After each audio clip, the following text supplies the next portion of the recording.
কক্সবাজার সমুদ্র সৈকতে গোসলে নেমে চট্টগ্রাম বিশ্ববিদ্যালয়ের 3 শিক্ষার্থীর মধ্যে 2 জনের মরদেহ উদ্ধার হলেও 6 দিনেও খোঁজ মেলেনি নিখোঁজ অপর শিক্ষার্থী অরিত্র হাসানের। উদ্ধার কাজে যুক্ত হয়েছে একাধিক সংস্থা ছাড়াও বিমান বাহিনীর ড্রোন। প্রতিদিন সকাল থেকে সন্ধ্যা পর্যন্ত সাগরের মাঝে ও উপকূলের তীরে চালানো হচ্ছে চিরুনি অভিযান। জীবিত না হোক অন্তত মরদেহটি যেন খুঁজে পাওয়া যায় এই আশায় সৈকতে অপেক্ষার শেষ নেই স্বজনদের। মোর্শেদুর রহমান খোকনের রিপোর্ট।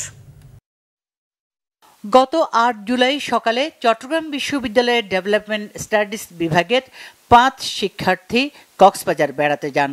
তারা কক্সবাজার শহর থেকে 8 কিলোমিটার দূরে হিমছড়িতে যান।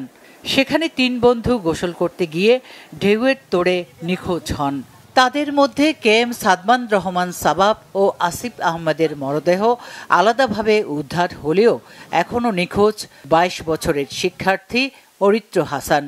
ঘটনার পর থেকে বাবা মা সহ স্বজনরা কক্সবাজার সৈকতে অবস্থান করছেন।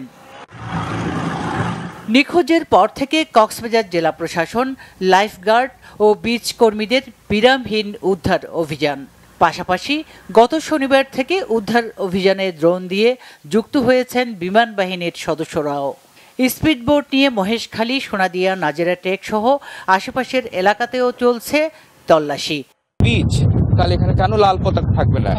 কেন বিশাল একটা বড় একটা কঙ্কালের ছবি দিয়ে এখানে টাঙ্গিয়ে বিলবোর্ড আকারে ঝুলিয়ে দেওয়া হবে না? কেন সশস্ত্র প্রহরা থাকবে না? আমি এই প্রশ্নটা আমার সন্তান আর যেন কোনো মায়ের সন্তান কোনো বাবার যেন পিতৃহারা না হন। এই অথৈ সমুদ্রে রেখে তো আমি আর যেতে পারবো না। আমার ছেলেকে রেখে আমি বাসায় একটা মুহূর্তও থাকতে পারবো না। যে কোনো মুহূর্তে হোক, যে কোনো অবস্থাতে হোক, আমার ছেলেকে ফিরে পেতে চাই।